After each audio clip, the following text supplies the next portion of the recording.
እንኳን ለጋር መድኃኔዓለም ቤተክርስቲያን በደህና መጣችሁ። አሁን ያለንበት ቦታ ለጋር የሚገኘው መድኃኔዓለም ካቶሊክ ቤተክርስቲያን ነው።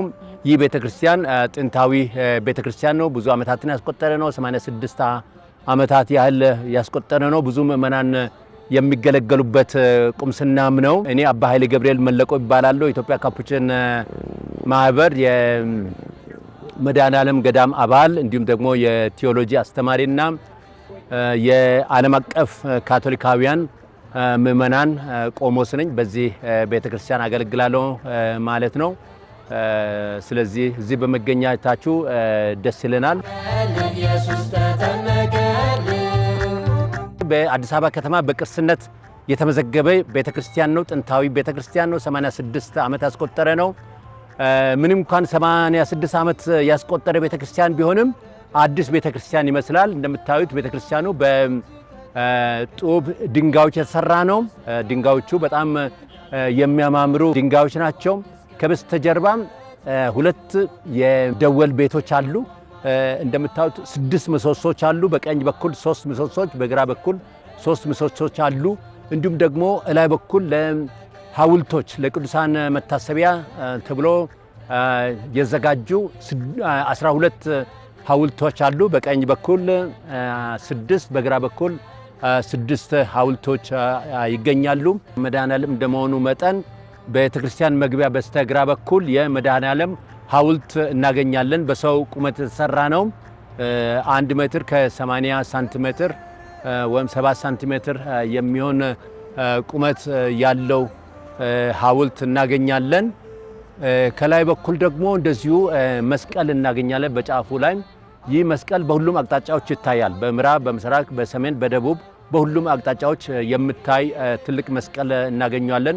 ከመስቀል ስር ደግሞ የእመቤታችን ቅድስት ድንግል ማርያም ሕፃኑን ኢየሱስ የታቀፈች የማርያም ሐውልት እናገኛለን። ይህ ሐውልትም ጥንታዊ ነው። ከዚህ ቤተክርስቲያን ዕድሜ ጋር እኩል ይሆናል ብለን የምንገምተው ሐውልት ነው እና እነዚህ እንግዲህ የምናያቸው በውጭ በኩል ያሉ የቤተክርስቲያን ውበት የሚገልጹ ናቸው።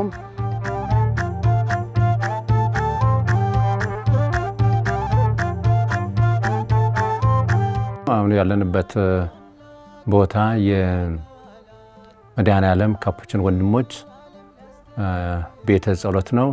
ትንሿ ቤተ ጸሎት ናት። እዚህ ገዳም የሚገኙ ወንድሞች ነዋሪዎች የሆኑቱ የጧት የማታ ጸሎት የሚያደርጉበት ቦታ ነው። እኛ ከጧቱ 11 ሰዓት ተኩል ጀምሮ እስከ 1 ተኩል ድረስ የጧት ጸሎት የምናደርግበት ስፍራ ነው። ከሰዓት በኋላም እንደዚሁ ማታ ከ12 ሰዓት ተኩል እስከ ምሽቱ 1 ሰዓት ተኩል በዚህ ገዳም የሚኖሩ ካፑችን ወንድሞች በጋራ ጸሎት የሚያደርጉበት ነው። ዋና ጸሎታችን በመጀመሪያም ጧትና ማታ የምንደግመው መዝሙረ ዳዊት ይባላል። ይሄ መዝሙረ ዳዊት መጽሐፍ ነው። እናም ጧትና ማታ የመዝሙረ ዳዊት ጸሎት እንደግማለን። ከመዝሙረ ዳዊት ጸሎት በኋላ ያስተንትኖ ጊዜ አለን። አንድ 30 ደቂቃ የሚሆን ያስተንትኖ ጊዜ ጧትን ከሰዓት በኋላም እናደርጋለን። እዚህ ጋር መንበረ ታቦት አለን። እንደዚሁ ለቅዱስ ቁርባንም ለመስገድ እንዲያመቸን ተብሎ ቅዱስ ቁርባንም አለን። በዚህ ቤተ ክርስቲያን እንደዚሁ 14 የመስቀል መንገዶች አሉ። የመስቀል መንገዶች ጌታችን ኢየሱስ ክርስቶስ በጎልጎታ በኢየሩሳሌም ከጲላጦስ ፍርድ ወንበር ጀምሮ እስከ የሚሰቀልበት እስከ ቀራንዮ የተጓዘበትን የሚያሳይ የመስቀል መንገድ ስዕሎች ናቸው። በሕማማት ሳምንታት ማለትም በጾም ወራት እነዚህን መስቀል መንገድ እያስተነተንን ጸሎት እናደርጋለን። በዚህ ቤተ ጸሎት እንደዚሁ የምናያቸው ስዕሎች አሉ። በስተ ቀኝ በኩል የቅድስት ኪያራ ለእኛ ለፍራንቺስካውያን ገዳም አባላት ትልቅ ቦታ የሚሰጣትና ከቅዱስ ፍራንቺስኮስ ጋር የሴቶች ክላሪሳውያን ወይም ክላራውያን ማህበር የመሰረተች የመጀመሪያ የሴቶች ገዳም ስርዓት ያዘጋጀት ቅድስት ኪያራ ስዕል እናገኛለን። በዚህ በኩል በትልቁ የምናገኘው የቅዱስ ፍራንቺስኮስ ስዕል ነው። ይሄ በጣም ትልቅ ቦታ የሚሰጠው እና ጥንታዊ ቺሚቡዌ የሚባል አርቲስት የሳለው ስዕልና የቅዱስ ፍራንቺስኮስን ገጽታ ያሳያል ብለን የምንገምተው ጥንታዊ ስዕል ነው። ሌሎች ስዕሎችም እንግዲህ የቅዱስ ዮሴፍ፣ የኪዳነ ምሕረት እንዲሁም ደግሞ የመድኃኔዓለም ስዕል በዚህ ቤተ ጸሎት እናገኛለን። እንደዚሁም ደግሞ በግል ቅዳሴ ለመቀደስ ለሚፈልጉ ሰዎች በዚህ መንበረ ታቦት በግል ለመቀደስ የሚፈልጉ ካሉ ይፈቀድላቸዋል። የሚቀድሱበት ቦታ ነው።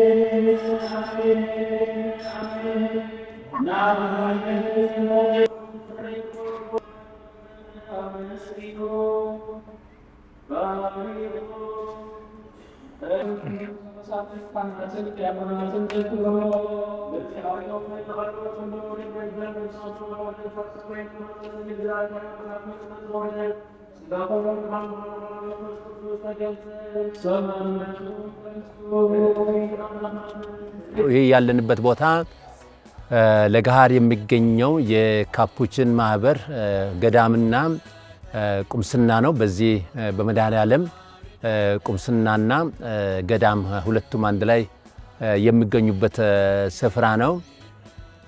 ይህ ቦታ ይህ ገዳም እንደዚሁ የቆየ ገዳም ነው። በአሁኑ ጊዜ ከ11 የሚሆኑ ካፑችን ወንድሞች ያሉበት ገዳም ነው።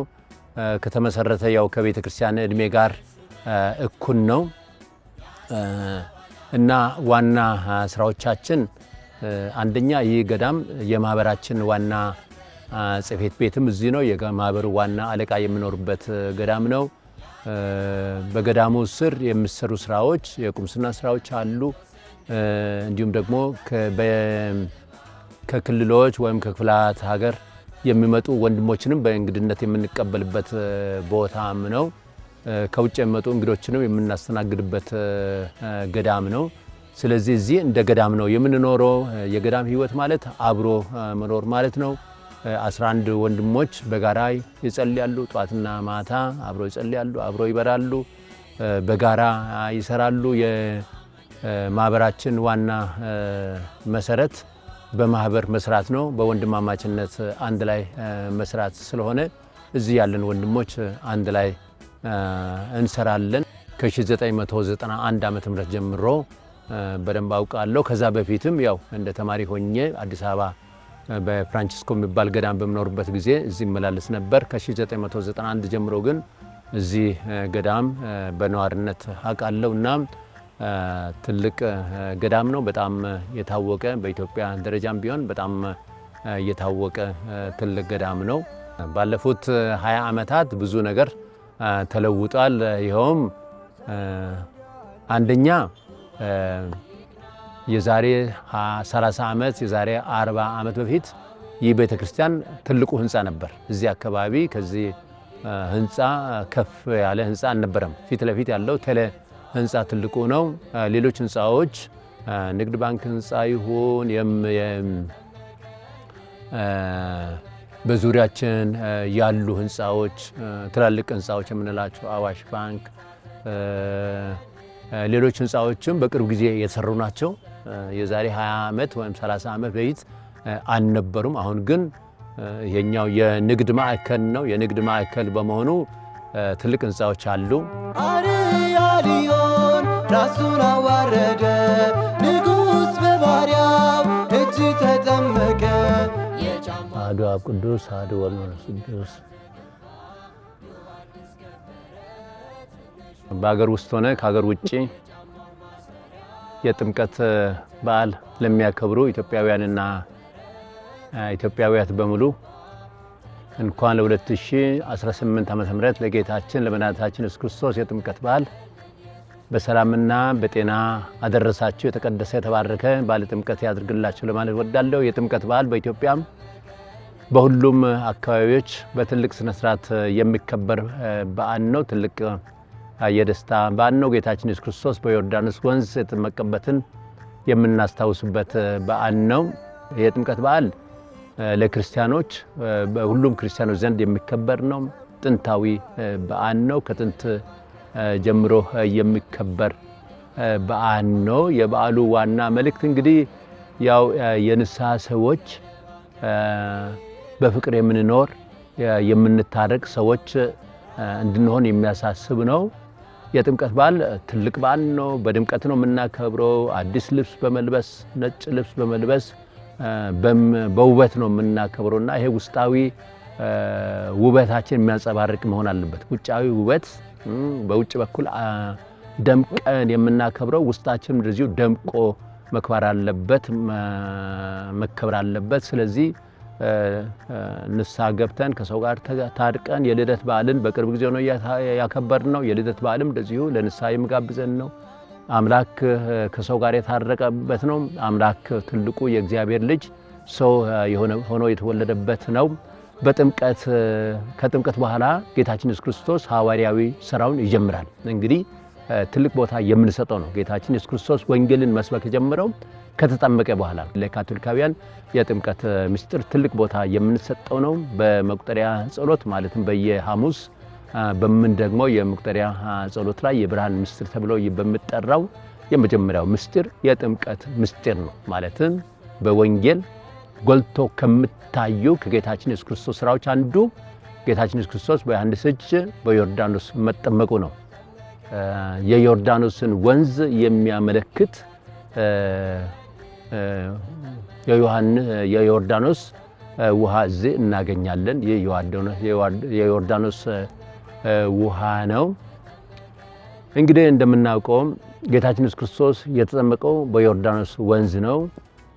ክርስቲያኖች አቅም ያላቸው ወደ ዮርዳኖስ መሄድ የሚችሉ ወደ እስራኤል ሀገር ሄደው ወደ ቅድስት ሀገር ሄደው ወደ ዮርዳኖስ ወንዝ የሚደርሱ ነጋዲያን ምእመናን በተለይ በአሁኑ ጊዜ ብዙ ኢትዮጵያውያን ወደ ዮርዳኖስ ይሄዳሉ፣ ወደ እስራኤል ሀገር ይሄዳሉ። ለገና በዓልና ለጥምቀት በዓል በዮርዳኖስና በቤተልሔም ለማክበር የሚሄዱ ኢትዮጵያውያን ቁጥር በጣም በርካታ ነው እና እዛ የሚሄዱ እንዳሉ ሆኖ መሄድ የማይችሉ ደግሞ ብዙ ምእመናን አሉ። በአቅም ምክንያት፣ በገንዘብ ምክንያት፣ በእድሜ ምክንያት፣ በጤና ምክንያት ወደ ኢየሩሳሌም መሄድ የማይችሉ ሰዎች ባሉበት ዮርዳኖስን እያስታወሱ በዮርዳኖስ ማክበር ይችላሉና እየተዘጋጀው ወንዝ እንዳልኩሽ የዮርዳኖስን ወንዝ የሚያሳስብ ነው። ይህ ውሃ ይባረካል። ጌታችን ክርስቶስ ውሃዎችን ይባርካል። ዮርዳኖስን እንደባረከ ሁሉ ውሃዎችን ሁሉ ይባርካል እና በዚህ እንግዲህ በጥምቀት ዕለት ከመስዋዕት ቅዳሴ በኋላ እዚህ አሁን የምንገኘው ለጋር የሚገኘው መድኃኔዓለም ካቶሊክ ቤተክርስቲያን ነው። ከቅዳሴ በኋላ ምእመናን እዚህ ይሰበሰባሉ። ካህናት እዚህ ዮርዳኖስ ወንዝ ጋር ቆመው ጸሎት ያሳርጋሉ። አሐዱ አብ ቅዱስ፣ አሐዱ ወልድ ቅዱስ፣ አሐዱ መንፈስ ቅዱስ ነው እያሉ ጸሎት ያደርጋሉ። ከዛም ዮርዳኖስን ወንዝ ይባርካሉ። ከዛ በኋላ ምእመናን ሁሉ በጸበል ውሃ ይባረካሉ፣ ይረጫሉ። ያው እንግዲህ የጥምቀት ሕይወታቸውን ለማሳደስ ነው። በዚህ መልክ የጥምቀት በዓል ከቅዳሴ በኋላ በትልቅ ስነ ስርዓት በዚህ ቦታ ይከበራል። ምእመናን ከቅዳሴ በኋላ እዚህ የተገኙቱ በጸበል ይረጫሉ። ሌሎች ደግሞ የጸበል ውሃ በቤታቸው ለመውሰድ የሚፈልጉ ከዚህ ከተባረከው የጸበል ውሃ ወስዶ በቤታቸው ይይዙታል። ያም ደግሞ ቤታቸውን ለመባረክ፣ ቤታቸውን ለመርጨት እንዲሁም ደግሞ አስፈላጊ ሲሆን ለመጠጣትም ይሆናልና የተባረከውን የጸበል ውሃ ወደ ቤታቸው ይዞ በክብር ያኖሩታል፣ ይጠቀሙበታል፣ ይገለገሉበታል እና በዚህ መልክ በትልቅ ስነ ስርዓት የጥምቀት በዓልን በማክበር ላይ እንገኛለን።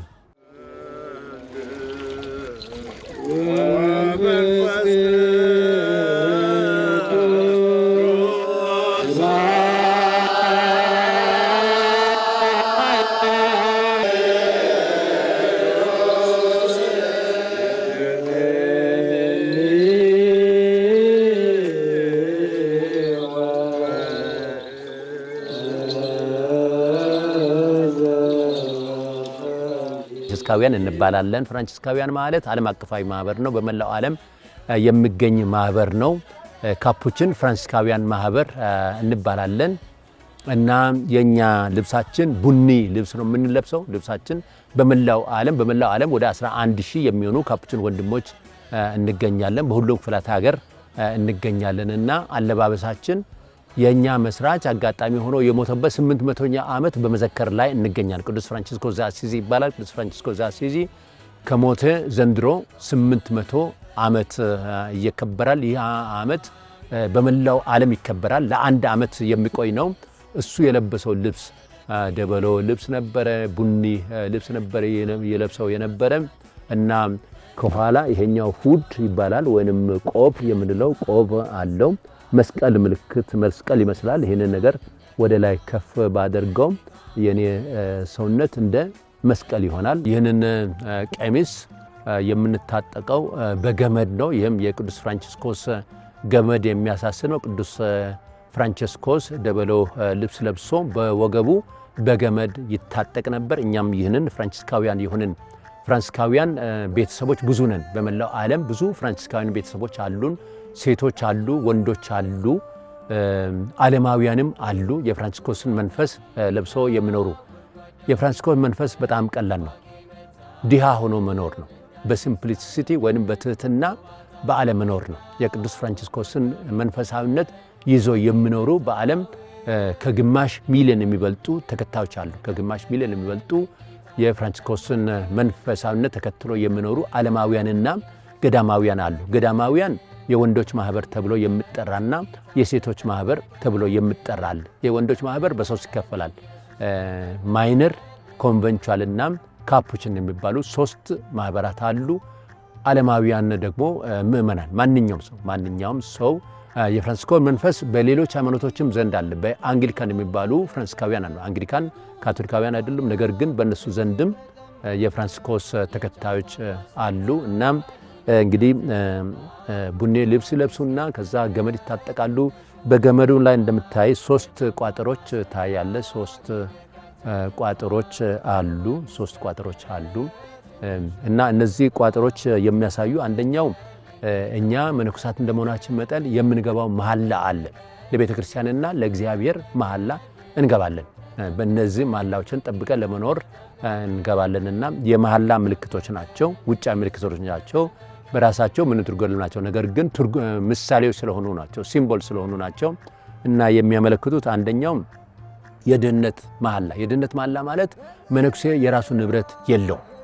እኔ የራሴ መኪና የለኝም፣ የራሴ ቤት የለኝም፣ የራሴ የሚባል ነገር የለም፣ የጋራ ነው ሁሉም ነገር። እዚህ ቤት ያለን ወንድሞች 11 ወንድሞች አለን ብዬሻለሁ። ሁላችንም ያለን ንብረት የጋራ ነው። ስለዚህ ንብረቶች የግል ንብረት እንደሌለ የሚያሳይ ነው። ሁለተኛው ደግሞ የመታዘዝ መሐላ፣ ይሄኛውም ትልቁ መሐላ ነው። እኛ ለቤተ ክርስቲያን አለቆች እንታዛለን። ፍራንቺስኮስ መጀመሪያ ያለው ምንድነው? ሕገ ደንቡን ሲሰጠን ለፓፓና ለተከታዮቹ እታዛሉ የሚል ቃል ገብቶ ስለነበረ እኛ ለቤተ ክርስቲያን መሪዎች እንታዛለን። ለቤተ ክርስቲያን ጳጳሳት፣ ለፓፓዎች፣ ለቤተ ክርስቲያን መሪዎች በአጠቃላይ እንታዛለን። ሶስተኛውና መጨረሻው መሐላ የንጽህና መሐላ የምንለው ነው። መነኩሴ አያገባም፣ በድንግልና ይኖራል። ስለዚህ የንጽህና ወይም የድንግልና መሐላ የሚያሳስብ ነው እና እነዚህ በዚህ ገመድ የምታዩቱ ቋጠሮች የሚያመለክቱት የድህነት የመታዘዝና የድህነት መሐላዎች ናቸው። ሌላውም እንደዚሁ ደግሞ የምናደርገው ጫማም ቢሆን እንግዲህ እኛ ሸበጥ ወይንም ነጠላ ጫማ ነው። ቅዱስ ፍራንቺስኮስ ያደረገው በሕይወቱ በነበረ ጊዜ ያደርግ ነበረ።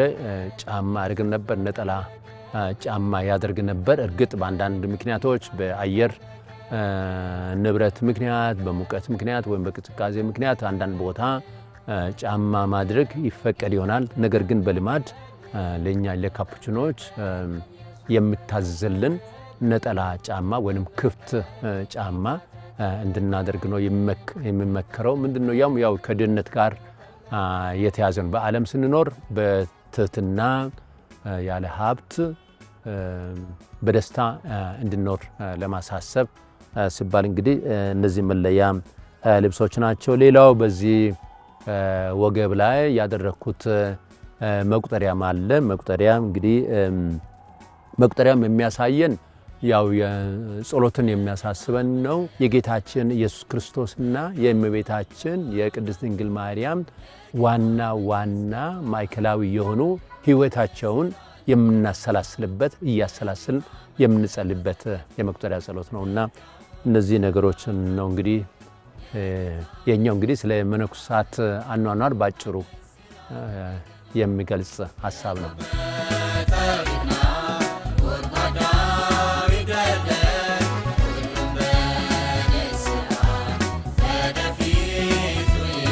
የጥምቀት በዓል የደስታ በዓል ነው እና የጥምቀት በዓል ስናከብር ድሆችን የተቸገሩትን መርሳት የለብንም። የተቸገሩትን ማሰብ አለብን።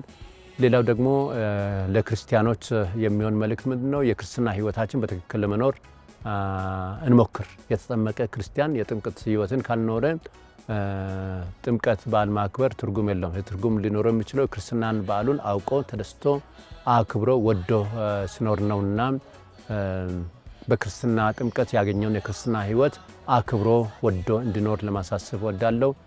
በተረፈ በኢቢሲ ስርጭት ይህንን ፕሮግራም ለምትከታተሉ በአገር ውስጥ ሆነ ከሀገር ውጭ ላላችሁ ኢትዮጵያውያንና ኢትዮጵያውያት በሙሉ በድጋሚ እንኳን 2018 ዓ.ም ለጌታችን ለመድኃኒታችን ለኢየሱስ ክርስቶስ የጥምቀት በዓል በሰላም በጤና አደረሳችሁ። ለሁላችሁም የተቀደሰ የተባረከ በዓለ ጥምቀት ያድርግላችሁ። በስመ አብ ወወልድ ወመንፈስ ቅዱስ አሐዱ አምላክ አሜን።